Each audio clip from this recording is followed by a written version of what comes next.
시간에는 계속 말씀드린 대로 오늘은 회개하는 자에게 성령으로 거듭나게 하시는 하나님이라는 제목으로 하나님의 말씀을 우리가 배우도록 하겠습니다.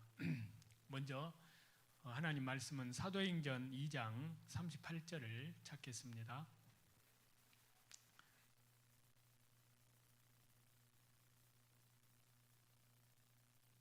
사도행전 2장 38절 같이 읽겠습니다.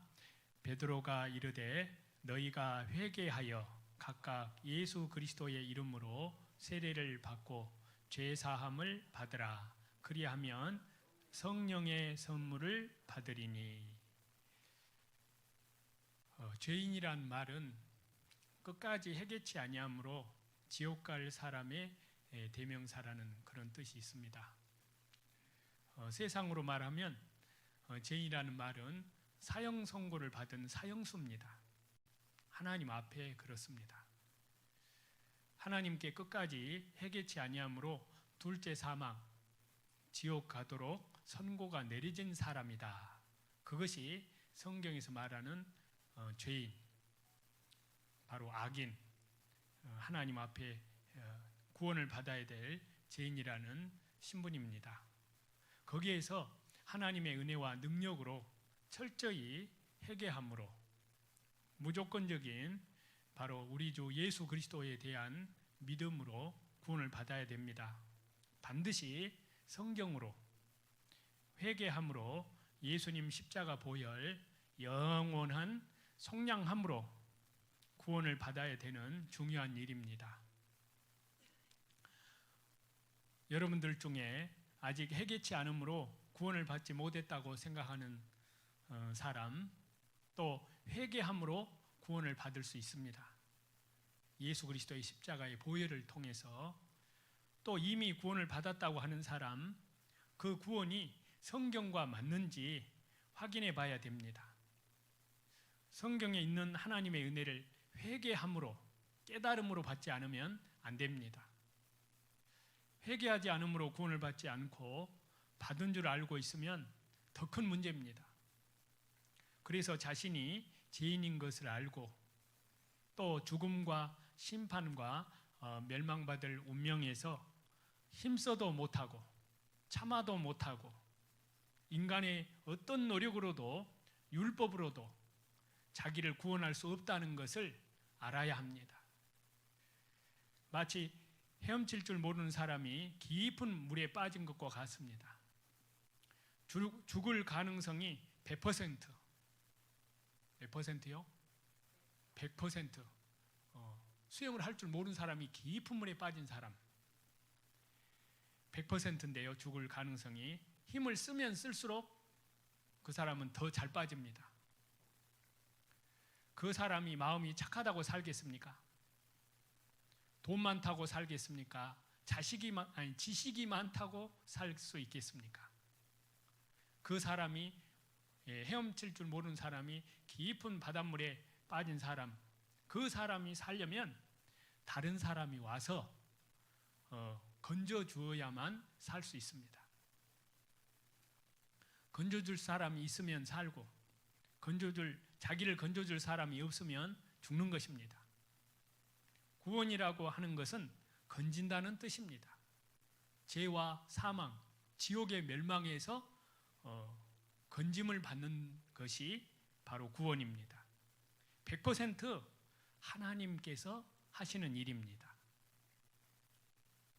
그런데 누구를 구원해 주느냐? 하나님께서는 본문에 있는 말씀대로 너희가 회개하여 각각 예수 그리스도 이름으로 세례를 받고 죄 사함을 받으라. 그리하면 성령의 선물을 받으리니. 회개하는 사람,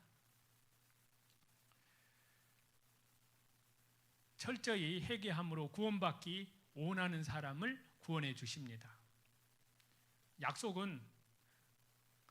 약속이라는 것은 쌍방이 지켜야 됩니다. 내일 12시에 어디에서 만납시다 라고 약속을 했는데 두 사람 중에 한 사람이라도 지키지 않으면 그 약속은 이루어질 수 없습니다. 하나님은 반드시 약속을 지키시는 분이십니다. 문제는 인간 편에서 약속을 지키지 않으면 이루어지지 않습니다. 아무리 하나님께서 구원하시고 싶어도 참으로 구원을 받아야 될 사람이 끝까지 회개치 않으므로 구원받기를 원치 않으면 구원을 못 받습니다. 회개치 않으면 성령으로 거듭나게 해 주시지 않습니다. 너희가 말씀과 물과 성령으로 거듭나지 아니하면 하나님 나라에 들어갈 수 없느니라. 우리를 말씀과 성령으로 거듭나게 하시는 분이 누구시냐? 하나님께서 거듭나게 하시는 겁니다. 사람의 뜻으로 아니하고 사람의 육정으로 아니하고 오직 하나님께로부터 난 자들이니라. 요한복음 1장 13절에 그렇게 말씀하십니다. 그래서 하나님은 구원하시기 위해서 인류 역사 속에서 오래 참으시고 하루를 천년같이 천년을 하루같이 마치 집을 나간 자식을 기다리는 아버지의 심정처럼 엄마의 심정처럼 오늘도 천년을 하루같이 하루를 천년같이 참고 기다리시고 계시는 겁니다. 그래서 베드로후서에 보면은 하나님의 오래 참으심이 너희에게는 구원이 될 줄로 여기라. 구원받을 수 있는 회개할 수 있는 기회를 주시기 위해서 하나님께서 오래 참고 계시는 겁니다. 그 구원을 계획하시고 하나님께서는 자기 독생자를 보내서 십자가에 죽으시고 부활하시고 구원받을 수 있는 은혜를 다 준비하시고 그리고 완성된 그 복음이 온 세계의 모든 민족에게 전파되고 또 하루가 천년같이 회개하기를 기다리고 계십니다. 성령님이 역사하시고 먼저 회개하여 깨달은 사람, 그 사람들의 그 입술을 통해서 전파하는 자가 없이 어찌 들으리요? 듣지도 못한 일을 어찌 믿으리요? 그 먼저 회개하여 주 예수 그리스도의 십자가의 보혈 영원한 속량함으로 말미암아 성령으로 먼저 거듭난 구원받은 성도들의 그 입을 통해서 하나님은 사람을 구원할 때 천사를 통해서 구원하지 않습니다. 반드시 구원받은 사람을 통해서 바로 하나님의 복음이 역사하는 교회를 통해서 하나님의 복음을 전해서 그 영혼을 구원받게 하십니다. 거듭나게 하십니다. 그래서 이 복음을 증거하고 사람의 귓전을 사람의 마음을 두드리고 그리고 안타깝게 회개하여 구원받기를 간절히 원하십니다. 그래서 디모데전서 2장 4절에 보시면은 하나님은 모든 사람이 다 구원을 받으며 하나님 진리를 아는 데 이르기를 원하시느니라. 그 간절히 원하십니다. 하지만 구원을 받을 사람이 끝까지 회개치 않는 완고한 고집, 그 고집으로 불순종하면 구원을 못 받습니다. 하늘에서 비가 쏟아지는데 그 접시를 엎어버리면은 그릇을 엎어놓으면 비가 한 방울도 안 들어갑니다. 그와 같이 이 말씀을 듣고 구원을 받아야 될 사람이 마음의 문을 굳게 닫고 회개치 않으면은 그 사람은 하나님의 구원의 은혜가 임하지 않습니다. 누구든지 목마르거든 내게로 오라. 요한복음에 보면은 나를 믿는 자 회개함으로 순종하는 자는 배에서 생수의 강이 흘러나리라. 이는 그를 믿는 자의 받을 성령을 가리켜 말씀하신 것이라. 목마른 사람에게 물을 주듯이 죄와 허물로 죽은 영혼이 간절히 갈망하는 사람, 철저히 회개하는 사람에게 성령을 주신다는 것은 성령으로 깨닫게 해주신다는 말씀입니다. 회개할 수 있도록 도와주신다는 말씀입니다. 이제 우리가 이 성경을 통해서 하나님을 봤습니다. 또 이 성경을 통해서 하나님 앞에 멸망받을 수밖에 없는 비참한 죄인의 운명도 보았습니다. 이제 오늘은 영원한 멸망과 저주와 심판을 받아야 영원히 지옥에 가야 마땅한 그런 너무나 불쌍한 또 가련한 죄인들을 구원해 주시는 우리 십자가에 달려 돌아가신 예수 그리스도의 그 십자가 보혈을 우리를 죄와 사망에서 구원하시는 예수님을 믿음으로 봐야 됩니다. 그 예수님을 만나야 됩니다. 그 사람에게, 그래서 회개하는 자에게 성령으로 거듭나게 하신다라는 제목입니다. 디모데전서 1장 15절입니다. 이제 구원의 말씀을 전하겠습니다. 디모데전서 1장 15절 같이 읽습니다. 미쁘다 모든 사람이 받을 만한 이 말이여 그리스도 예수님께서 죄인을 구원하시려고 세상에 임하셨다 하였도다. 죄인 중에 내가 개순이라. 자, 예수님께서 죄인을 구원하시려고 세상에 임하셨다. 죄인 중에 내가 개순이라. 자, 이 말씀을 성령으로 기록한 사도 바울은 자신이 죄인 중에 개수라고 했습니다. 죄인 중에 우두머리가 회개하여 구원받았는데 누가 구원을 못 받겠느냐, 그러한 말씀입니다. 자, 여기에 세상입니다. 미쁘다 모든 사람이 받을 만한 이 말이요. 세상이란 말은 오늘 이 시간에는 다른 사람 생각하지 맙시다. 오직 각자 나 자신만 생각합시다. 모든 사람이 받을 만한 이 말이요 그리스도 예수님께서 나 같은 죄인을 구원하시려고 세상에 어쨌다고요? 임하셨도다. 이 세상에 오셨습니다. 예수님이. 그리고 십자가에 죽으시고 그리고 장사 지낸 지 3일 만에 부활하시고 사망의 권세, 음부의 권세를 영원히 멸하시고 그리고 40일 동안 부활의 몸을 증거하시고 40일 후에 승천하셨습니다. 그리고 마지막 십자가상에서 돌아가시기 전에 다 이루었다. 무엇을 다 이루었다고 말입니까? 죄를 정결케 하는 일, 구원하시는 일을 다 이루었다. 그래서 오셔서 그리고 가셨습니다. 예수님이 이 땅에 오신 것은 죄인을 구원하는 일을 하시러 오셨습니다. 그 일을 다 하시고 가셨을까요? 못 하시고 가셨을까요? 다 하시고 가셨습니다. 왜 그런데 아직 구원 받아야 될 사람들은 왜 아직도 구원을 못 받았을까요? 구원하신 일을 모르는 겁니다.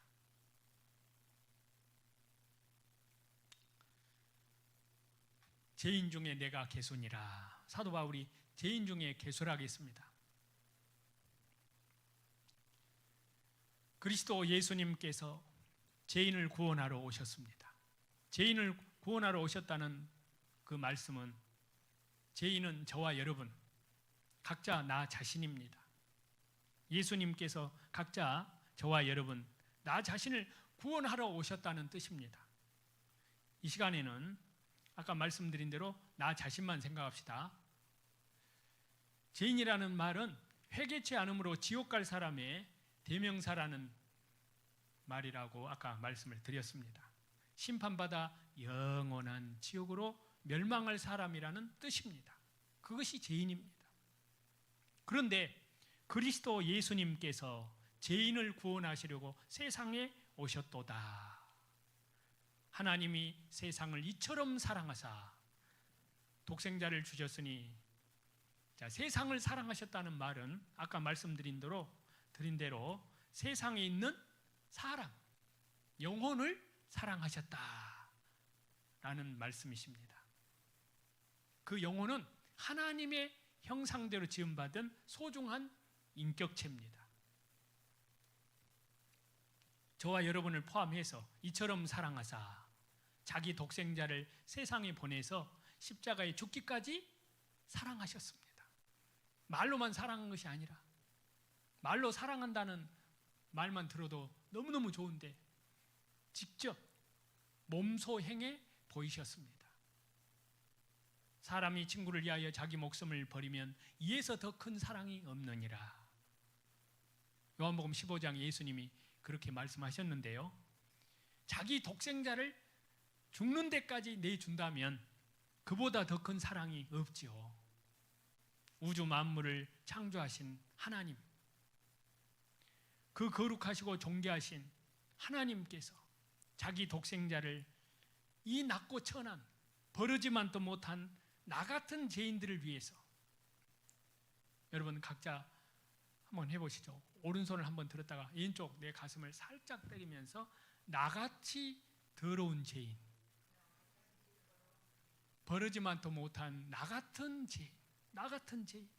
여러분이 저를 보고 저가 여러분을 각자 다 훑어보아도 어째요? 별 볼 일이 없는 몇 분들은 빼고는요, 다 나 같은 죄인이 없습니다. 사람들 앞에는 잘난 사람, 못난 사람, 많이 배운 사람, 뭐 지식이 높은 사람, 많이 가진 사람, 못 가진 사람, 사람들끼리 볼 때는 여러 가지 차이가 있을 수 있지만은 하나님 앞에는 다 죄인입니다. 의인은 없나니 하나도 없으며 선을 행하는 자는 없나니 하나도 없도다. 우리가 푸세식 화장실, 옛날 재래식 화장실, 거기에 잼을 먹고 있는 구더기들, 어째요? 구더기들 볼 때는 잼이 온몸에 다 묻어버린 구더기, 조금 묻은 구더기, 하나도 안 묻은 방금 깨끗하게 목욕가 온 구더기들끼리 보면서, 야, 그래 사람이 볼 때는 어째요? 어차피 구더기, 어차피 잼이 많이 묻었건 안 묻었건 깨끗했건 어차피 구더기입니다. 하나님께서 보실 때 저와 여러분이 그렇습니다. 나 같은 죄인, 나 같은 죄인을 위해서 이 세상에 독생자를 보내셔서 십자가에 죽기까지 했다는 것은 인간이 상상할 수 없는, 측량할 수 없는 하나님의 사랑입니다. 그러한 의미에서 하나님은 사랑이시라, 사랑이십니다. 뱃속에 있는 아이를 부모는 사랑합니다. 그 아이를 위해서 온갖 것을, 모든 것을 다 주려고 합니다. 그러나 그 아이는 부모가 누군지, 그 아이를 얼마나 사랑하는지 모릅니다. 그래도 부모는 자식을 사랑합니다. 저와 여러분이 하나님을 알지 못할 때 이 세상에 태어나기도 전부터 하나님이 사랑하셨다는 것을 아십니까? 알아야 됩니다. 주 예수 내가 알기 전 날 먼저 사랑했네. 그 크신 사랑 나타나 내 영혼 구원하셨네. 주 예수 내가 알기 전 나를 먼저 사랑하셨네. 사랑은 여기 있으니 우리가 하나님을 사랑하는 것이 아니요, 하나님께서 우리를 먼저 사랑하사 자기 독생자를 십자가에 내어주기까지 저와 여러분을 대신해서 처참하게 심판을 내렸습니다. 사람은 한 사람이 1000명이고 10,000명이고 똑같이 사랑할 수 없습니다. 그러나 하나님은 한 사람 사랑하시는 것이나 이 지구상의 80억의 인구를 사랑하는 것이나 아니면 역사 속에 태어난 모든 사람을 똑같이 사랑할 수 있습니다. 왜냐하면 하나님은 창조주, 전능하신 하나님이시기 때문입니다. 그래서 시편 147편 4절에 보면은요, 하나님은 이 우주의 수많은 별들, 바닷가의 모리알보다 더 많답니다. 10에 130승계, 1 뒤에 동그라미가 130개를 쳐야 돼요. 그걸 셀 수가 없는 겁니다.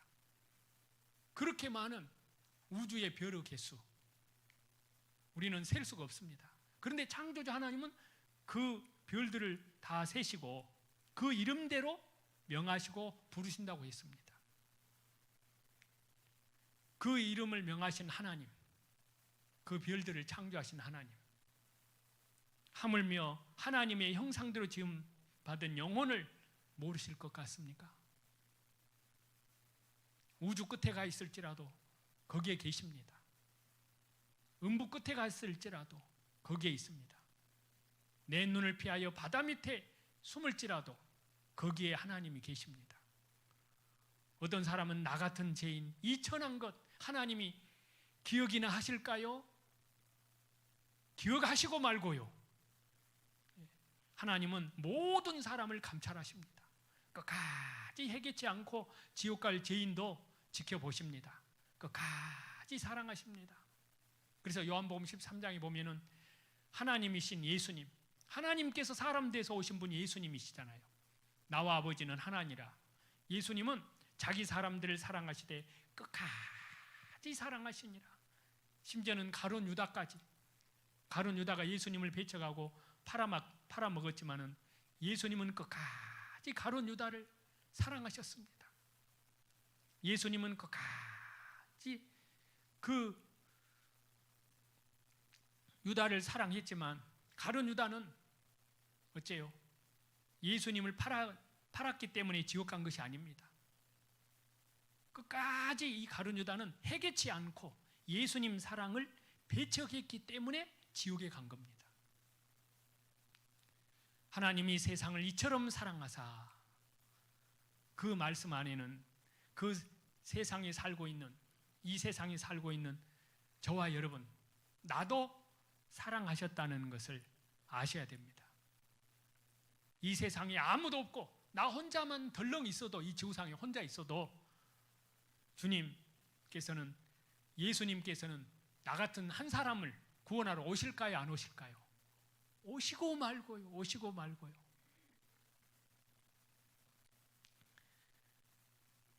하나님이 세상을 이처럼 사랑하사 독생자를 주셨으니 이는 저를 믿는 자마다 멸망치 않고 영생을 얻게 하려 하심이라. 죄인을 구원하려 세상에 임하셨도다. 날 구원하러 오셨습니다. 내가 물에 빠져서 허우적거리고 죽기 직전인데 어떤 사람이 날 건져주러 오고 있습니다. 그러면 물에 빠진 사람은 어떻게 하면 됩니까? 아무것도 할 필요가 없습니다. 그 사람이 날 건져줄 능력이 있으면 내가 사는 것이고, 그 사람에게 능력이 없으면 나는 죽는 것이고, 그 구원하러 오는 사람에게 달려 있습니다. 내 목숨이. 이제 구원하실 능력은 인간, 우리에게는 아무것도 없습니다. 물에 빠진 사람이 살려달라고 울 필요가 있습니까?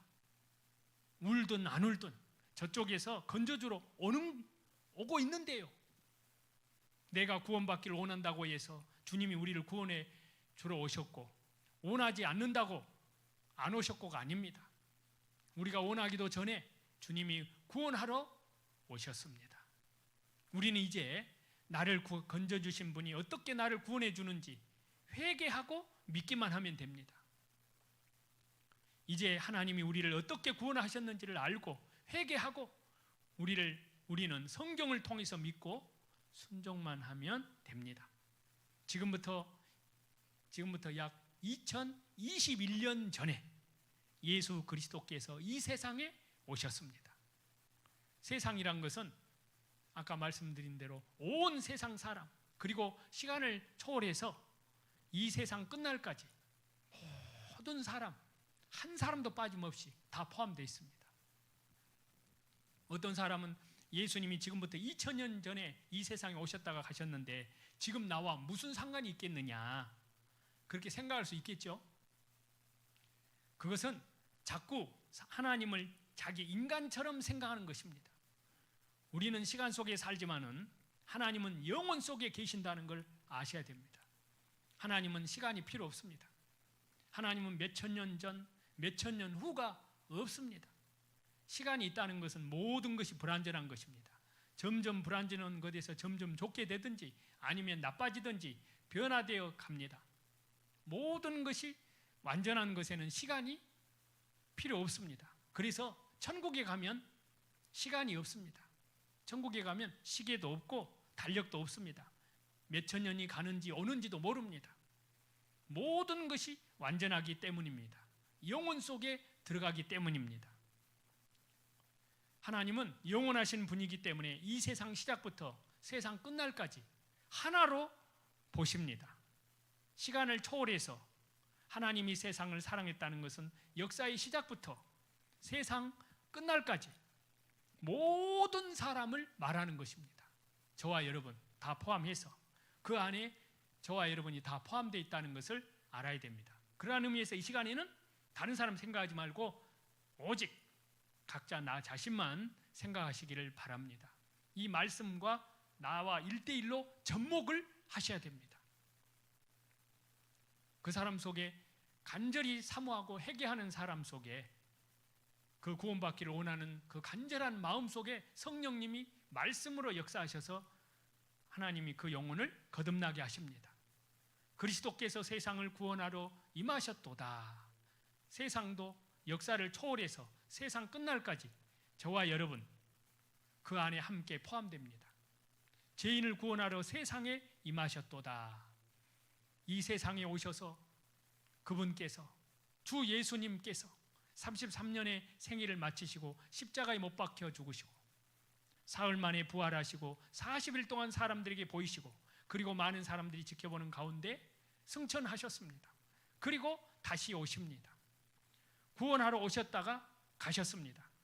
그러면 구원하는 일을 다 하시고 가셨습니까?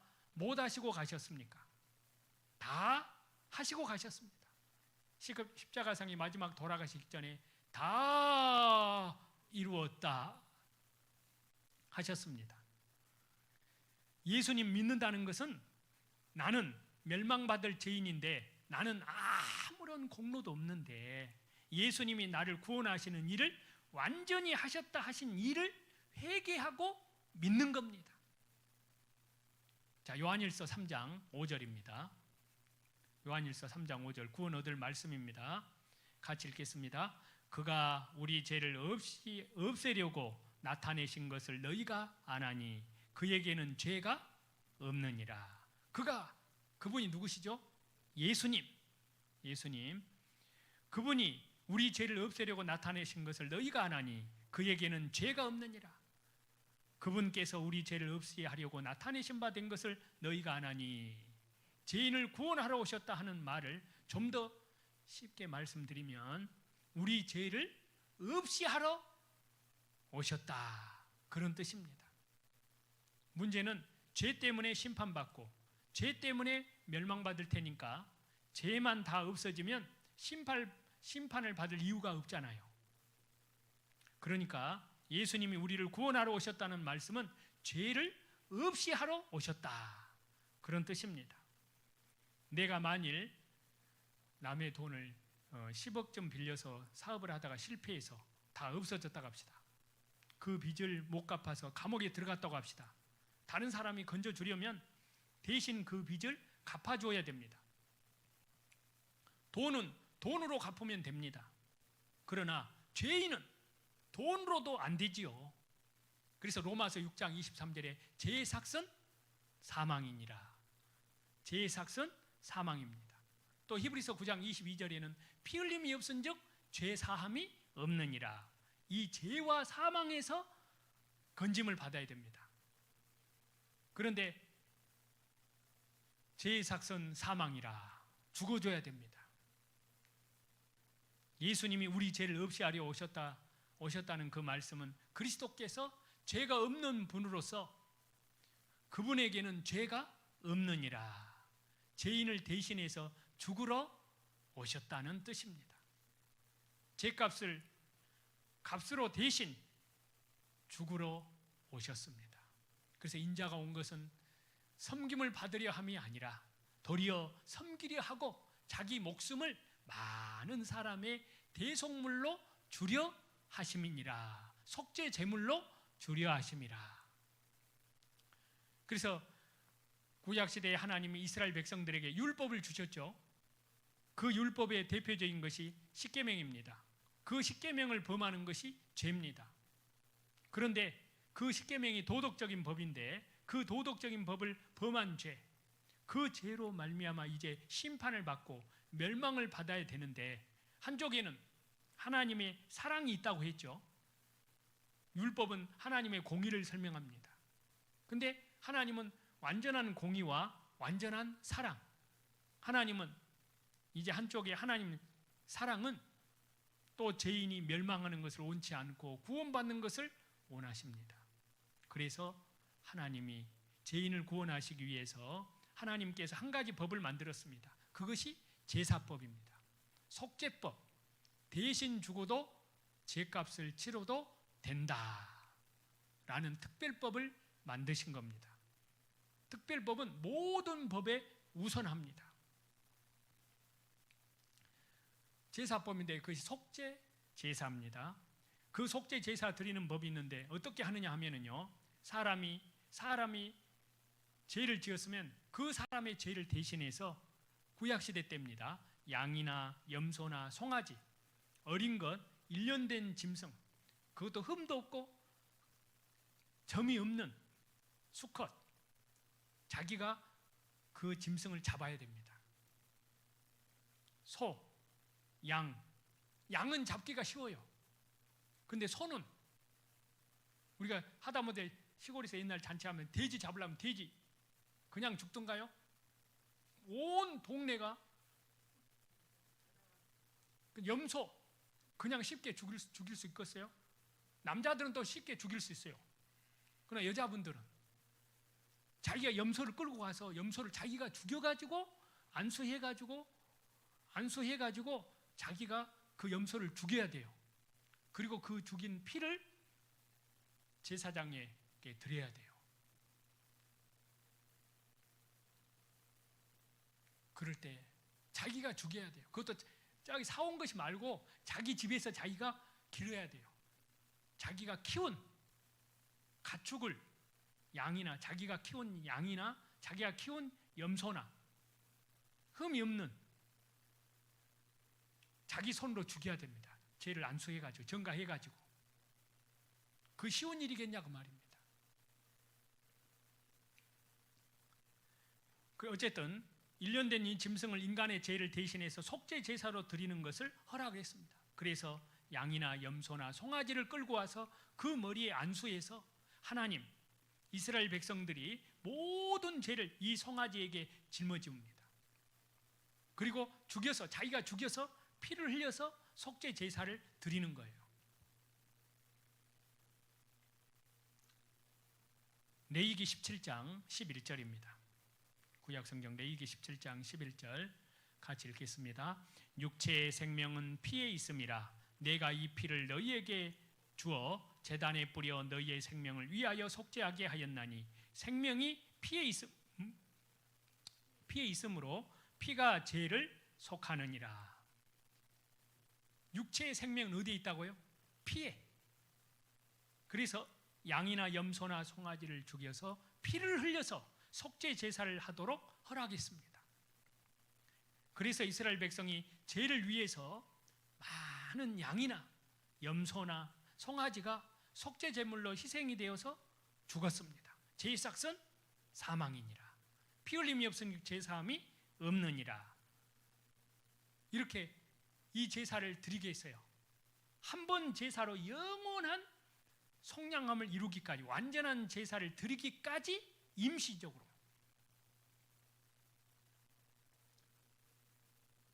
그러나 히브리서 10장 4절에는 이렇게 말씀합니다. 같이 읽습니다. 히브리서 10장 4절. 이는 황소와 염소의 피가 능히 죄를 없이 하지 못함이라. 짐승이 어떻게 사람의 죄를 대신해서 죽을 수 있느냐? 짐승의 피가 어떻게 사람의 죄를 사할 수 있느냐? 안 됩니다. 그것은 당연하지요. 어떤 사람이 사형 선고를 받았는데 사형 집행 당하는 날 자기 집에서 키우던 개 한 마리 끌고 와서 대신 사형 집행해달라고 한다면 되겠습니까? 짐승이 어떻게 사람 죄를 대신해서 죽느냐고요? 안 된다고 했습니다. 그러면 구약시대에는 왜 하나님이 허락하셨느냐? 그것은 아까 말씀드린 대로 진짜 제사가 아니고 하나의 약속입니다. 진짜 제사가 올 때까지 한 번 제사로 영원한 속량을 끝내는 그 완전한 제사, 그 진짜 참 제사를 드리기까지입니다. 예를 들면 제가 어떤 사람이 1억 좀 빚을 졌는데 어느 날 그 빚쟁이가 오늘 찾아와서 당장 내놓으라고 합니다. 지금 그 없는데 내가 석 달 후에는 1억이 생길 때가 있는데 그때는 꼭 갚겠다고 아무리 사정을 해도 그때 줄지 안 줄지 어떻게 아느냐고, 어떻게 믿느냐고 안 간다고 아랫목에 들어 누워버렸습니다. 그러면 어떻게 해야 됩니까? 이럴 때 하는 방법이 약속어음을 발행하는 겁니다. 마찬가지로 양이나 구약시대 때 양이나 염소나 송아지를 잡아 제사한 것은 진짜 제사는 아니지만 아까 약속어음과 같이 효력이 있는 겁니다. 왜냐하면 진짜 제사가 올 때까지 약속입니다. 진짜 제사는 뭐냐 하면은요, 사람의 죄를 대신해서는 죄 없는 사람이 죽어야 됩니다. 사람의 죄는 반드시 사람이 죽어야 되는데 죄가 있는 사람, 없는 사람이 죽어야 됩니다. 그런데 하늘 아래 죄 없는 사람이 있습니까? 의인은 없나니 하나도 없으며 선을 행하는 자는 없나니 하나도 없도다. 다 죄인입니다. 오직 딱 한 분, 바로 하나님 아들, 바로 예수님만이 죄가 없는 분입니다. 그래서 예수님을 이 땅에 보내신 겁니다. 그래서 아담 안에 모든 사람은 죄인이기 때문에 아담의 자손이 아닌 사람을 한 사람 준비했습니다. 그분이 바로 누구시냐? 주 예수 그리스도이십니다. 예수님이십니다. 예수님 오시기 전 구약성경 약 700년 전에 이사야서 7장 14절에 미리 예수님의 그 탄생, 예수님의 생애, 예수님의 십자가 고난, 죽음, 그리고 장사, 그리고 부활, 승천, 재림, 그 구약 성경에 미리 예수님의 생애가 미리 기록이 되어 있습니다. 이 성경이 곧 내게 대하여 증가하는 것이로다. 구약 성경을 말합니다. 보라, 처녀가 잉태하여 아들을 낳을 것이요 그 이름을 임마누엘이라 하리라. 죄 없는 한 사람을 보내야 될 텐데 어떻게 되겠습니까? 하늘에서 뚝 떨어질 수도 없고 땅에서 솟을 수도 없는 일이고, 다만 여자의 몸에서 태어나야 되는데 남자와 관계없이 낳아야 됩니다. 그래서 동정녀 마리아의 태를 10달 동안 잠깐 빌린 겁니다. 천사가 마리아에게 나타나서 네가 아들을 낳을 것이다. 마리아는 깜짝 놀랐습니다. 내가 아직 결혼도 안 했는데 어떻게 아들을 낳겠습니까? 하나님의 말씀은 능치 못함이 없느니라. 안 된다고 할 수 있습니까? 당시에 처녀가 아이를 가지면 돌에 맞아 죽습니다. 하나님의 명령인데 어떻게 해요? 주의 계집종이오니 주의 뜻대로 이루어지이다. 마리아와 약혼한 요셉 그는 아주 경건한 하나님을 잘 경외하는 사람입니다. 회개에 합당한 삶을 맺는 하나님을 잘 믿는 사람들은 청년들은 결혼할 때까지 서로의 순결을 지키는 것입니다. 그런데 자기와 아무 상관도 없는데 약혼자가 배가 불러오는 것입니다. 요셉이 약혼한 그 마리아를 보니까 이상하다. 저 여자가 필경 무슨 일이 있을 것이다. 만일 그것을 드러내버리면 돌에 맞아 죽습니다. 그래서 파혼하려고 고민하고 있는데 천사가 나타나서 요셉아, 네 약혼자 마리아가 잉태된 것은 성령으로 된 것이라. 아들을 낳으리니 이름을 예수님이라 하라. 이는 자기 백성을 저희 죄에서 구원할 자이심이라. 그래서 사람의 몸으로 이 세상에 오시기 위해서 마리아의 태를 빌려서 이 세상에 나셨습니다. 그분은 죄가 없느니라. 그분은 죄 지은 일이 없습니다. 그분은 율법을 완전히 지키셨고, 아니 죄가 무엇인지조차도 알지도 못하시는 하나님이십니다. 하나님께서 사람의 모양으로 나타나신 하나님, 완전한 하나님, 사람이자 하나님이십니다. 하나님의 말씀을 완전히 순종하셨습니다. 그래서 요한복음 8장에 보면 예수님 말씀하시기를 누가 내게서 나에게 죄를 책잡아 볼 수 있겠느냐? 그렇게 말할 수 있는 사람은 아무도 없습니다. 선을 행하고 죄를 짓지 않은 의인은 세상에 아주 없다고 했기 때문입니다. 예수님은 죄를 지은 일이 없는 완전한 의인이십니다. 사람이자 바로 하나님의 독생자이십니다. 예수님은 죄인을 대신해서 죽으시기 위해서 완전한 의인으로 세상에 오셨습니다. 그래서 이사야서 53장 6절에 이렇게 말씀했습니다. 이사야서 53장 6절입니다. 거듭나는 말씀입니다. 같이 읽겠습니다. 우리는 다 양 같아서 그릇 행하여 각기 제 길로 갔거늘 여호와께서는 우리 모두의 죄악을 그에게 담당시키셨도다. 우리는 다 양 같아서 양이 목자를 떠나서 제 고집대로 마음대로 도망가듯이 저와 여러분 우리는 하나님을 떠나서 자기 욕심대로 고집대로 살았습니다. 지금까지 그것이 저와 여러분이 살아온 모습입니다. 그런데 끝까지 제 길로 가면 마지막 가는 곳이 어디입니까? 지옥입니다. 여호와께서는 우리 무리의 죄악을 그분에게 예수님께 담당시키셨도다. 이 말씀에서 중요한 것은 우리 죄를 예수님에게 담당시키신 분이, 예수님에게 전가시키신 분이 누굽니까? 하나님 자신이십니다. 성부 하나님께서, 하나님은 성부, 성자, 성령 삼일체 한 분입니다. 인격이 세 인격으로 존재하지만 한 분이십니다. 하나님. 태어나기 전부터 하나님께서는 저와 여러분 죄인으로 낳을 것도 아셨고 무슨 죄 지을 것도 다 아시고 그 죄 때문에 지옥 갈 것을 다 아십니다. 그래서 하나님이 하시는 우리의 모든 죄를 예수님에게 담당시키셨습니다.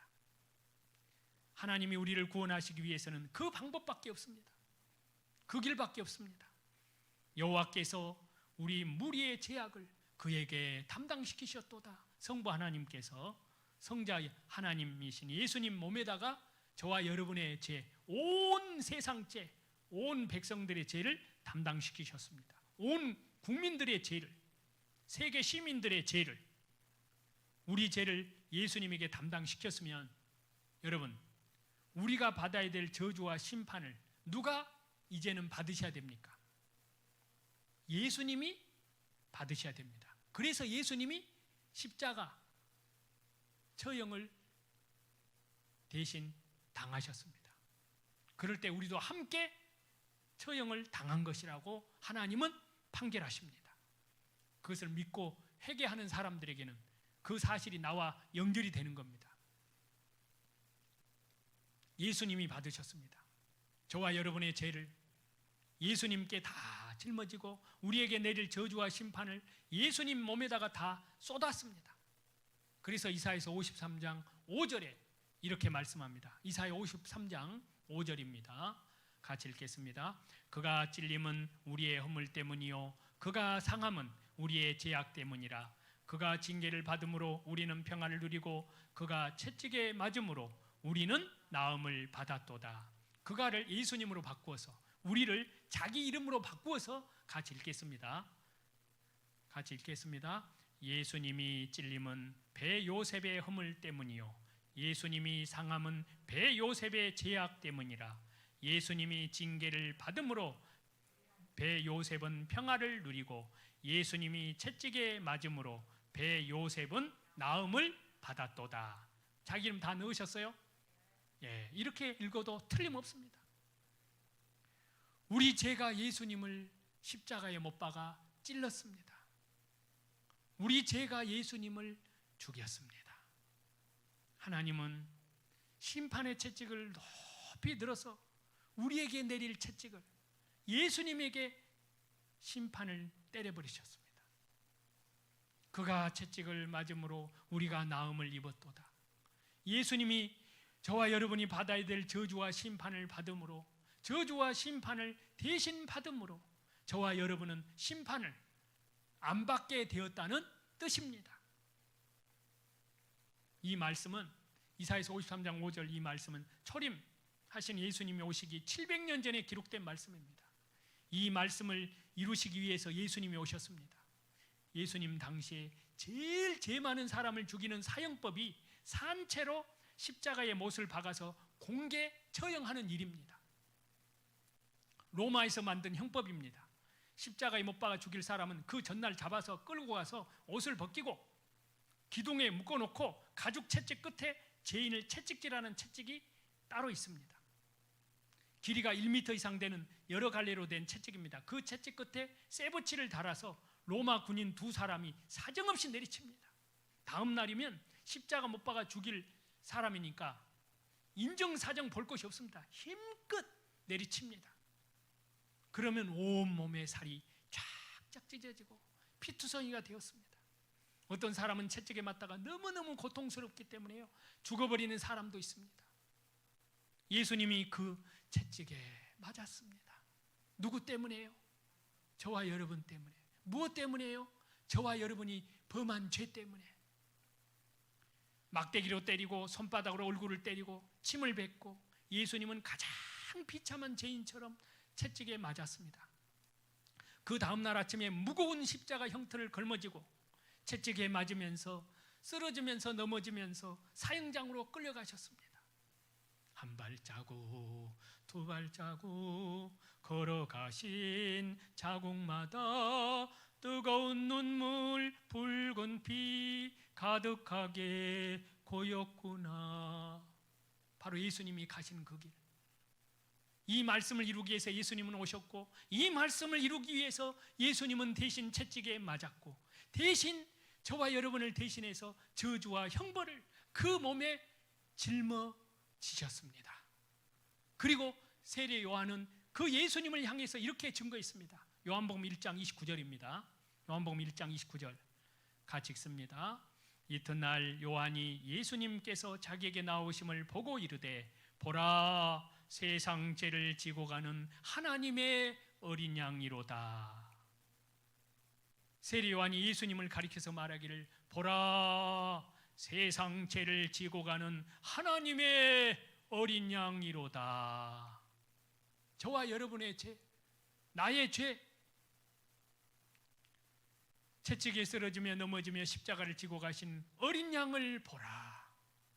우리가 예수님을 믿는 것은 예수님을 회개하는 믿음으로 보는 것입니다. 왜? 내 죄 때문에, 내 죄가 예수님을 저렇게 처참하게, 저렇게 가장 참혹한 참담한 십자가 처형을 당하게 했거든요. 우리는 성경을 통해서 우주 만물을 다스리며 인류 역사를 경영해 가시는 하나님을 보았습니다. 또 성경을 통해서 하나님 앞에 인간의 존재 가치가 뭔지도, 어떤 죄인인지도 보았습니다. 이제는 여러분, 또 성경을 통해서 하나님과 우리 사이에 중보자 되시는 예수님을 회개하는 믿음으로 바라보아야 됩니다. 믿는 마음으로, 순종하는 마음으로, 감사하는 믿음으로. 예수님이 누구시냐? 하나님의 어린 양이십니다. 하나님이 준비하신 한 마리 속죄 양입니다. 세상 죄를 지고 가는 하나님의 어린 양입니다. 하나님이 세상 죄를 다 예수님께 짊어지셨습니다. 지우셨습니다. 세상 죄를 짊어진 하나님의 어린 양, 세상 죄는 세상 모든 사람의 죄, 세상 모든 사람의 죄를 짊어지고 갈 때 저와 여러분의 죄도 다 포함을 시켰습니다. 우리가 할 일은 회개하는 믿음으로 예수님의 십자가 보혈을 영원한 속량함으로 순종하는 겁니다. 그것은 하나님이 하신 일입니다. 이 세상 사람 한 사람도 빠짐없이 온 세상 죄를 다 그분에게 담당시키셨습니다. 세상 죄를 지고 가는 하나님의 어린 양을 보라. 예수님이 온 세상 죄를 짊어지셨고, 그 안에 저와 여러분들, 나의 죄, 너의 죄, 우리의 모든 죄를 그분 예수님께서 지고 가셨습니다. 온 세상 죄를 담당했으니 예수님은 이제 죄 덩어리입니다. 예수님은 이 죄를 지고 어디로 가야 되느냐? 이 죄는 심판을 받지 않고는 해결이 안 됩니다. 그래서 예수님은 가장 비참한 죄인처럼 채찍에 맞고 온몸이 상처투성이, 예수님 몸에 피가 흐르고 머리에 가시 멸관을 깊이 눌러쓰고, 제가 이스라엘 성지 순례를 할 때 버스 기사가요, 차를 세우는데요, 길가에 가시나무를 보여주더라고요. 그 가시나무를 보고 예수님이 저 가시 멸관을 쓰실 때 같은 종류랍니다. 같이 갔던 일행들이 기념으로 가시를 꺾는데요, 우리나라에는 그런 탱자 가시, 거기에 비할 바가 안 됩니다. 그런 가시가 없습니다. 탱자나무 가시보다 더 가늘고 날카로운데요, 무시무시하게 생겼습니다. 그것을 하나 꺾다가 살이 찢어져서 피가 났습니다. 그것을 멸관처럼 엮어서 예수님 이마에 깊이 눌렀습니다. 창세기 3장에 보면 아담이 처음 범죄함으로 하나님이 땅을 저주함으로 가시가 났습니다.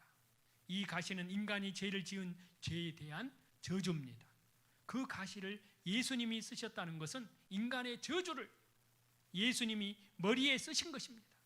인간이 지은 죄 때문에, 저와 여러분이 지은 죄 때문에 예수님이 가시 멸관을 쓰시고, 우리 손으로 지은 죄 때문에 예수님의 거룩한 손에 못을 박았습니다. 저와 여러분이 발로 지은 죄 때문에 예수님 발에 못을 박았습니다.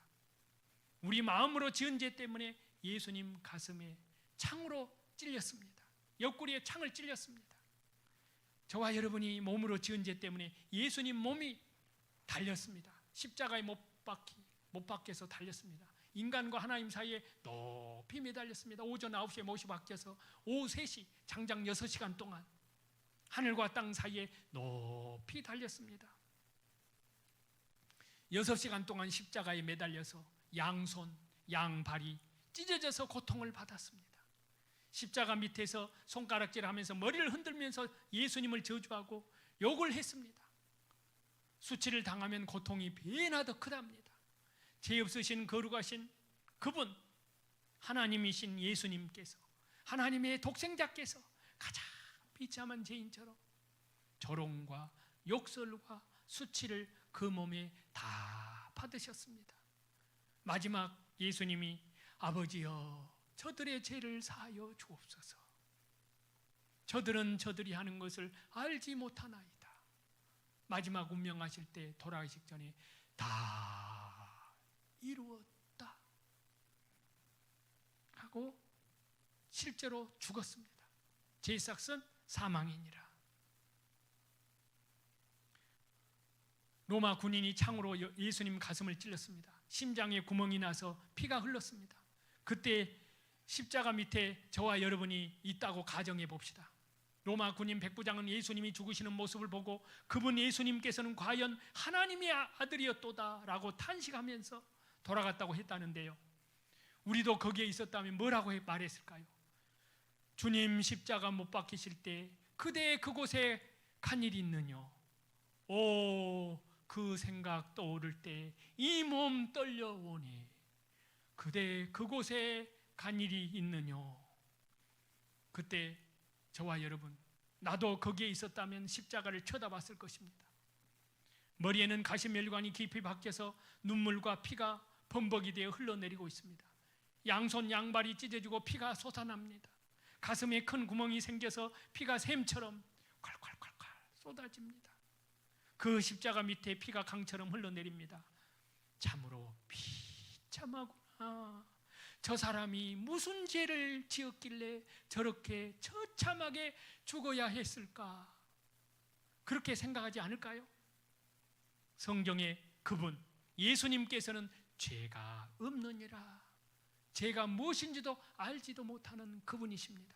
그러면 누구 죄 때문일까요? 여기 있는 저와 여러분의 죄 때문입니다. 저와 여러분 때문입니다. 하나님은 죄를 반드시 심판해야 됩니다. 그래서 우리에게 심판하면 우리는 지옥 갈 테니까 자기 독생자를 대신 보내서 저와 여러분이 죽을 자리에 예수님이 대신 죽으신 것입니다. 저와 여러분이 받아야 될 저주, 저와 여러분이 받아야 될 형벌, 저와 여러분이 받아야 될 채찍, 저와 여러분이 받아야 될 심판을 예수님께서 대신해서 다 받으셨습니다. 거기에 하나님의 공의로운 심판이 완전히 다 끝났습니다. 다 이루었다, 다 성취됐다, 다 완성됐다, 다 갚았다. 그러한 의미에서 속량입니다. 속량. 우리 죄를 사하는 일을 다 하셨습니다. 고린도후서 5장 14절입니다. 고린도후서 5장 14절 같이 읽습니다. 그리스도의 사랑이 우리를 강권하시는도다. 우리가 생각하건대 한 사람이 모든 사람을 대신하여 죽었은즉 모든 사람이 죽은 것이라. 그리스도의 사랑이 우리를 강권하시는도다. 우리가 생각하건대 한 사람이 모든 사람을 대신하여 죽었은즉 모든 사람이 죽은 것이라. 이 모든 사람 안에 저와 여러분 포함됩니까? 안 됩니까?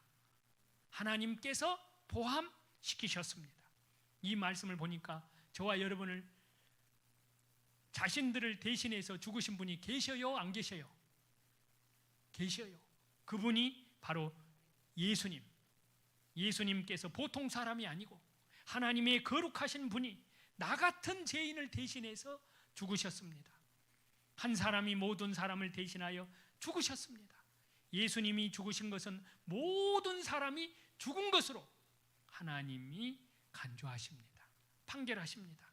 어떻게 한 사람이 모든 사람을 대신해서 죽을 수 있을까요? 우리가 죄인 될 때 우리가 죄를 지어 죄인 된 것이 아니라 한 사람 아담이 순종치 않음으로 많은 사람이 죄인 되었느니라 그랬습니다. 아담 한 사람을 인류의 대표로 삼았듯이 아담 한 사람이 죄를 범하자마자 아담이 죄인이 되었습니다. 아담이 죄인이 되자마자 아담 안에서 태어난 모든 사람은 전부 죄인입니다. 그래서 우리는 나면서부터 아담 안에서 죄인이 되었습니다. 나쁜 나무는 나쁜 열매 맺고 싶어서 맺습니까? 나쁜 나무로 났으니까 어쩔 수 없이 나쁜 열매가 맺히듯이 우리는 죄인으로 태어나서 죄를 지었습니다. 아담을 인류의 대표로 세운 것처럼 인류의 대표로 또 한 사람을 보냈습니다. 그래서 고린도전서 15장에 보면은 예수님을 마지막 아담이라고 했습니다. 첫사람 아담, 마지막 사람 아담. 마지막 아담이 누구냐? 예수님. 둘째 아담이 예수님입니다. 첫사람 아담은 죄를 지은 대표이고 마지막 아담은 죄를 깨끗하게 정결케 하시는 죄를 처리하는 대표입니다. 그래서 한 사람이 모든 사람을 대신하여 죽었은즉 모든 사람이 죽은 것이라. 예수님 안에 모든 사람을 포함시켜서 모든 사람을 죽게 했습니다. 그래서 아담 안에서 죄인 된 것 같이 예수님 한 사람 안에 모든 사람의 죄를 포함시켜서 심판했습니다. 우리가 알지 못하는 사이에 아담 안에서 죄인으로 태어났고 또 우리가 알지 못하는 사이에 예수님 안에서 모든 죄가 심판을 받았습니다. 어떻게 그렇게 될 수 있느냐? 따질 필요 없습니다. 하나님께서 그렇게 하셨습니다. 그러므로 아담 안의 모든 죄와 심판은 십자가, 예수님 십자가 죽음에서 끝났습니다. 마지막에 아담 안에서 지은 죄, 온 죄, 그 안에서 태어나서 우리가 지은 죄, 범죄, 모든 죄에 대한 심판은 예수님 십자가에서 끝났습니다. 부활하신 예수님은 둘째 아담이라고 했습니다. 십자가에 죽으신 예수님은 마지막이고 부활하신 예수님은 새로운 대표입니다. 새로운 나라. 한 사람이 모든 사람을 대신하여 죽었은즉 모든 사람이 죽은 것이라. 그러면 저와 여러분은 죽었나요? 살았나요? 죽었다. 하나님 볼 때는 죽었다고, 이미 죄에 대하여 죽었다라고 믿어야 됩니다. 예수님이 죽으실 때 저와 여러분도 함께 죽었습니다. 예수님이 죽으심으로 우리가 받아야 될 저주와 심판은 끝났습니다. 그래서 죽은 것입니다. 그러면 예수님이 죽으시고 심판 받으셨으면 우리는 심판 받아야 될까요? 받지 않아도 될까요? 당연히 받지 않아도 되지요. 예수님이 우리를 대신해서 죄를 짊어지고 심판받고 나도 또 내 죄를 짊어지고 죽어서 심판받고, 그러면 예수님 죽으심이 뭡니까? 예수님은 헛되게 죽지 않았습니다. 예수님이 죽으심으로 우리는 심판받을 필요 없이 만들어 놓았습니다. 고린도후서 5장 21절입니다. 고린도후서 5장 21절 같이 읽습니다.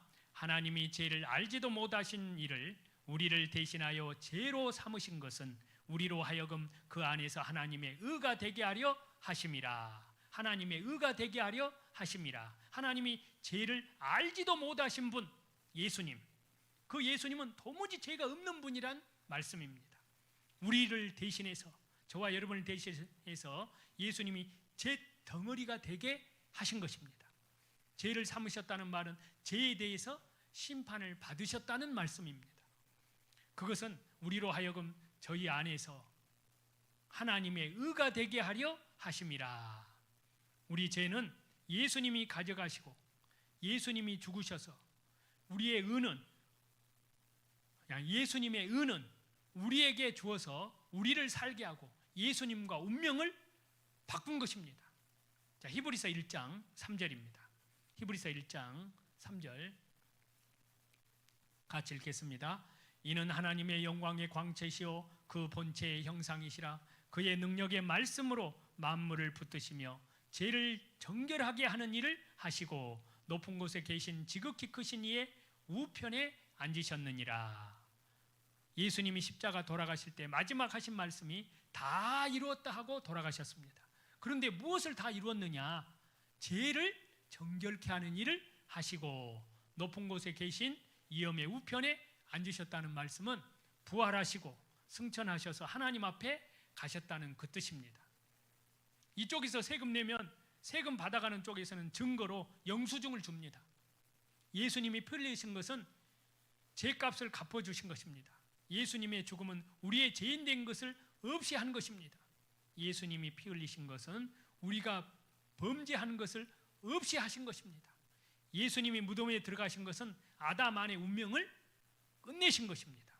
예수님이 부활하신 것은 피 흘리심으로 우리 죄를, 저와 여러분의 죄를 다 사했다는 사실을 우리에게 증거해 보이시기 위해서 하나님이 그 제사를 받으셨다는 증거로서 부활하신 것입니다.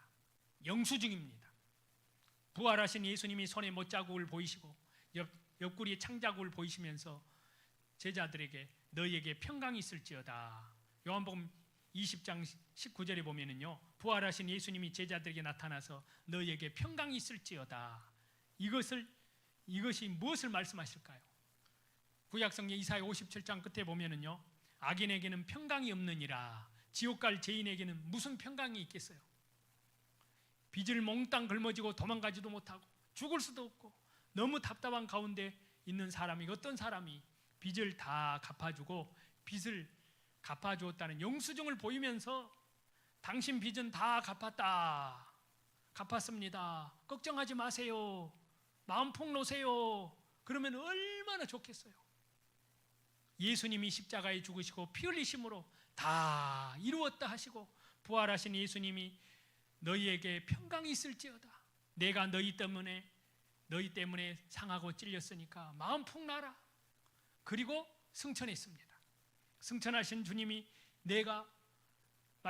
주님이 말씀하시길 내가 김아무개, 이아무개, 박아무개, 정아무개, 최아무개 배 요셉을 위해서 죽었습니다.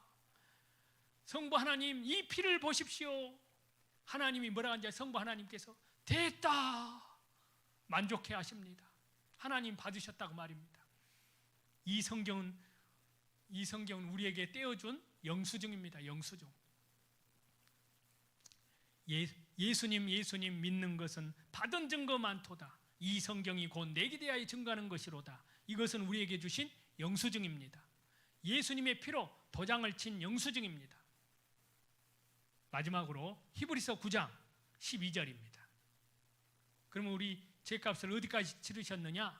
히브리서 9장 12절입니다. 같이 읽겠습니다. 염소와 송아지의 피로 하지 아니하고 오직 자기의 피로 영원한 속죄를 이루사 단번에 성소에 들어가셨느니라. 염소와 송아지의 피, 구약시대 때입니다. 그런데 오직 예수님, 하나님 자기 피로 영원한 속죄를 이루사 단번에 성소에 들어가셨느니라. 자, 이것이 바로 진짜 제사입니다. 구약시대 이스라엘 사람들은 양이나 염소나 송아지를 잡아서 계속 제사를 했습니다. 이것은 진짜 제사가 아니고 장차 멀리서 예수님이 죽으실 것을 바라보고 믿은 것입니다. 약속음 받아놓은 것은 돈은 아니지만 날짜 되면 돈이 들어온다 하고 받아놓듯이 장차 예수님이 십자가에 죽으실 것을 구약시대 때는 멀리서 바라보고 믿은 것이 되는 것입니다. 그런데 약속음만 자꾸 발행하면 어떻게 해요? 돈을 넣어줘야 되듯이 염소와 송아지를 잡아서 제사 드리는 제사는 이제는 그만하고 염소와 송아지의 피로 아니하고 오직 자기의 피로 하나님의 독생자 어린 양 같은 그리스도의 예수님의 보배로운 피로, 자기의 피로, 예수님의 십자가 보혈로 피로 영원한 속죄를 이루사 단번에 성소에 들어가셨느니라. 다 이루었다는 것은 영원한 속죄를 다 이루신 겁니다. 다 이루셨습니다. 그래서 속죄함 주 예수 내 죄를 속했네.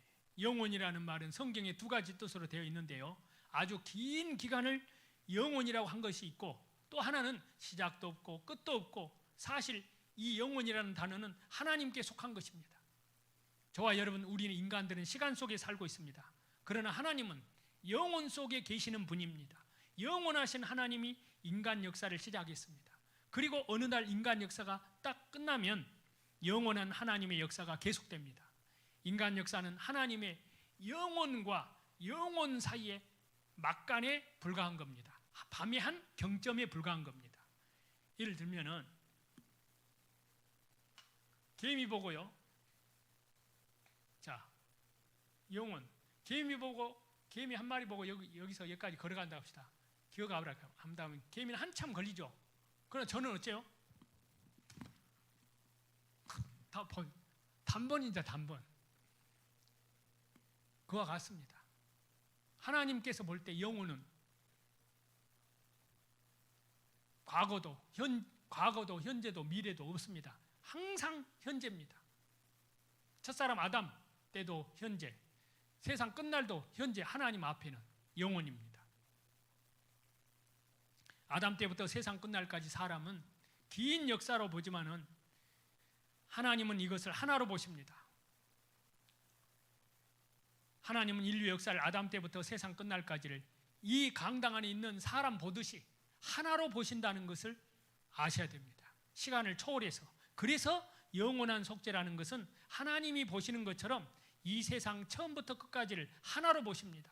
그래서 예수님이 다 이루었다 하실 때 이것을 이루기 이전의 사람들의 죄도 사하시고, 구약시대의 양을 잡아 제사한 사람도 예수님이 십자가에 죽으시지 않으면 다 부도납니다. 예수님 오시기 이전 사람의 죄도 사한 것입니다. 그리고 예수님 오신 이후에 세상 끝날까지 죄도 다 사했습니다. 그러면 우리는 세상에 태어나서 오늘까지 사는 동안 지은 죄가 있지요. 그것이 어떻게 되었을까요? 구약시대의 사람들은 사해 주실 것을 믿었고 우리는 이미 사해 주신 것을 믿은 것입니다. 그래서 찬송가에 영원토록 내 할 말 예수님의 피밖에 없네. 저는 1984년 1월 27일 저녁 10시쯤에 비로소 하나님께 철저히 회개하고 영원한 속죄의 사실을 믿고 깨달았습니다. 그때는 내가 거듭나지 못했다는 것을 깨닫고 이제 죽으면 지옥 간다는 것을 알고 너무너무 답답했습니다. 그런데 히브리서 9장 12절 이 말씀을 듣는 가운데 갑자기 속으로 그래서 많은 사람들이 있으니까 됐다, 나도 됐다, 나도 됐습니다 하나님.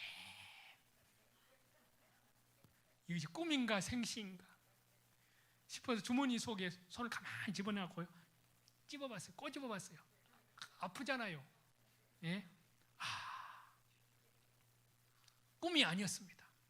주님께서 내 죄를 영원히 사해 주셨구나. 주님, 그것을 처음 알았습니다. 만일 사형 선고받은 사형수가 죽을 시간만 기다리는데요, 어느 날 김아무개 너 나와 하면 죽는 날입니다. 면회다 하면 죽는 날이에요, 사형수는. 그런데 교도관이 말하기를 이번에 3.1절 대통령 특사로, 내일이 3.1절인데 대통령 특사로 석방이다. 이 석방장 봐라, 석방장 봐라. 주민번호, 이름, 아무개, 대통령 특사로 석방이다. 봐라 하면 무슨 생각 나겠어요? 꿈인가 생시인가 살았다 하고 뛰어나가면 누가 잡아요? 주님의 피가 내 죄를 영원히 사했구나. 영원한 속죄를 알았습니다. 그날 저는 이 말씀 앞에 깨닫고요, 회개하고 제사함 받았습니다. 십자가 내가 처음 볼 때 나의 마음에 큰 고통 제 안에 오늘 믿고서 내 눈 밝았네. 참 내 기쁨 영원하도다. 그날 내 마음속에 믿어졌습니다. 여러분도 이 사실이 마음에 믿어져야 됩니다. 마음에 가득한 의심을 깨치고 지극히 화평한 마음으로 확실히 믿기는 어린 양 예수님의 그 피로 속죄함 받았네. 속죄함 주 예수 내 죄를 속했네. 주 예수님께서 금이나 은같이 없어질 보배로 속죄함 받은 것 아니요, 거룩한 하나님 어린 양 예수님의 그 피로 속죄함 받았네. 또 부르고 또 부르고 얼마나 그 찬송이 은혜스러운지, 얼마나 감사한지요. 이것이 구원인지 거듭난 것인지 밥 먹은 것인지 식사했는지, 어떤 사람은 결혼한 줄도 몰랐지만 시집간 줄은 알고는 같은 말인데, 한 가지 확실한 것은 내 죄가 주 예수님의 십자가 보혈로 영원히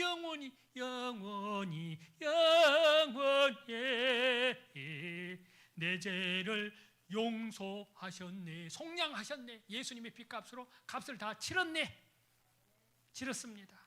그날 이후로 저는 이것을 한 번도 의심해 본 적이 없습니다. 날로 새롭습니다.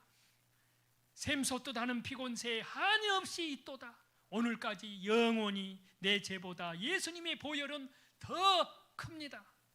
내 죄를 씻고 또 씻고 영원히 씻고도 남습니다. 로마서 4장 25절에서 5장 1절 같이 읽습니다. 예수님은 우리가 범죄한 것 때문에 내줌이 되고 또한 우리를 의롭다 하시기 위하여 살아나셨느니라. 그러므로 우리가 믿음으로 의롭다 하심을 받았으니 우리 주 예수 그리스도로 말미암아 하나님과 화평을 누리자. 하나님과 화평을 누리시기 바랍니다. 예수님은 우리 범죄함을 위하여 죽는 데 내어줌이 되고 우리의 범죄함 때문에 예수님이 죽었습니다. 세상 죄를 지고 가셨습니다. 히브리서 9장 또 25절 26절 같이 읽습니다. 대제사장이 해마다 다른 것의 피로써 성소에 들어가는 것 같이 자주 자기를 드리려고 아니하실지니 그리하면 그가 세상을 창조한 때부터 자주 고난을 받았어야 할 것이로되 이제 자기를 단번에 제물로 드려 죄를 없이 하려고 세상 끝에 나타나셨느니라. 여러분, 구약시대에 제사장이 양을 잡아 제사 드리는 것처럼 예수님이 십자가에 또 죽고 하지 않는다는 말씀입니다. 이 말씀은. 그러면 예수님이 세상을 창조할 때부터 또 죽고 자주 죽어야 됩니다. 그러나 이제 자기를 단번에 제사로 드려 한 번에 끝내셨습니다. 죄를 없이 하려고 세상 끝에 나타나셨느니라. 예수님이 십자가에서 다 이루었습니다. 그것이 끝입니다. 한 번에 영원히 완성되었습니다. 예수님의 피가 저와 여러분의 죄를 영원히 속량하셨습니다. 속량은 값을 지르고 어떤 물건을 샀다 그 말입니다. 영원한 속량함이 아니면 구원이 안 됩니다. 히브리서 10장 10절입니다. 히브리서 10장 10절 같이 읽습니다. 이 뜻을 따라 예수 그리스도의 몸을 단번에 들이심으로 말미암아 우리가 거룩함을 얻었노라. 이 뜻을 따라 예수 그리스도의 몸을 단번에 들이심으로 말미암아 우리가 거룩함을 얻었노라. 하나님이 우리 죄를 사해 주신 것이 하나님의 뜻입니다. 그 뜻을 쫓아 예수 그리스도의 몸을 속죄 제물로 단번에 들이심으로 말미암아 우리가 거룩함을 얻었습니다. 눈을 크게 뜨고 보시기 바랍니다. 예수님의 흘리신 피와 내가 무슨 상관이 있는지를 단번에 들이심으로 말미암아 우리가 거룩함을 얻었습니다. 이것은 내 생활과 내 마음이 깨끗해졌다는 것이 아니고 하나님 앞에 저와 여러분의 죄가 없어졌다는 그 뜻입니다. 자, 마지막으로 에베소서 2장 8절 9절입니다. 같이 읽습니다. 너희는 그 은혜에 의하여 믿음으로 말미암아 구원을 받았으니 이것은 너희에게서 나는 것이 아니요 하나님의 선물이라. 행위에서 나는 것이 아니니 이는 누구든지 자랑하지 못하게 함이니라. 자, 여러분, 여기에 너희는 그 은혜에 의하여 믿음으로 말미암아 구원을 어쨌다고요? 받았으니. 우리 죄 사해 주신 것이 은혜이고 그 은혜를 철저히 회개하는 믿음으로 말미암아 구원을 얻었나니, 죄 사함 받았다는 말이나 구원을 얻었다는 말이나 같은 말입니다. 이것이 너희에게서 난 것이 아니요 하나님의 선물이라. 여러분, 선물을 받을 때 기분 좋죠? 아무리 값진 선물이라고 이라도 선물을 주는 사람이 다 값을 지불하고 받는 사람은 거저 받습니다. 이 구원은 하나님의 선물입니다. 아무도 구원의 값을 지불할 사람은 없습니다. 이 세상 사람 가진 돈을 다 합쳐도 한 사람의 영혼을 구원할 수 없습니다. 그래서 하나님이 자기 독생자를 십자가에 못 박아서 피 한 방울 없이 다 쏟아서 비싼 대가를 다 지불해서 우리를 구원해 주셨습니다. 회개하고 믿을 때 받습니다. 회개하고 받는 것이 순종이고, 회개하지 않고 안 받으면 불순종입니다. 회개하고 받으면 구원이고, 회개치 않고 안 받으면 멸망입니다. 이것이 너희가 잘해서 받은 것이 아니라 하나님의 선물이라, 행위에서 나는 것이 아니니 누구든지 자랑치 못하게 함이라. 무엇을 해서 받았으면 자랑할 것이 있지만 우리는 자랑할 것이 없습니다. 오직 자랑할 것은, 나의 평생의 자랑은 십자가뿐이로다. 그래서 너무 기쁘고 감사해서 주님을 위해서 사는 겁니다. 이후의 신앙생활이 무엇인지를 말씀드려야 됩니다. 이제 신앙생활이 시작되었습니다. 시작도 중요하지만 그 이후의 신앙생활도 더욱 중요합니다. 이후에는 그 전처럼 사는 생활이 아닙니다. 그리스도인이 성장하는 것, 성령을 따라 사는 생활, 어떻게 사는 것이 성경에 따로 있습니다.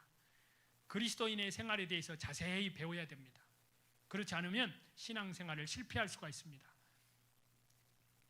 자, 여러분, 마지막으로 주님의 피로 내 죄를 사해 주신 것을 믿으시는 분 한번 손 한번 들어보시기 바랍니다. 손 한번 들어서 영광 돌려보시기 바랍니다. 하나님께 영광과 찬송을 돌립니다. 할렐루야. 예, 감사합니다. 자, 말씀을 들어도 안 믿어지거든 계속 들으시길 바랍니다. 그리고 상담을 받으십시오. 우리 교회 목사님들 계십니다. 언제든지 상담 신청하면 마음에 약간 의문 나는 것만 풀면 됩니다. 이 유튜브 동영상 또 듣고 또 들으시길 바랍니다. 믿음은 들음에서 납니다. 다른 것은 몰라도 이 구원만은, 이 제사함으로 말미암는, 회개함으로 제사함으로 말미암는 이 구원은 100% 확실해야 됩니다. 이 다음에 좀 더 말씀을 계속해서 드리고 이후에 그리스도인의 생활에 대해서 계속 교회 가운데서 배워가시기를 바라겠습니다.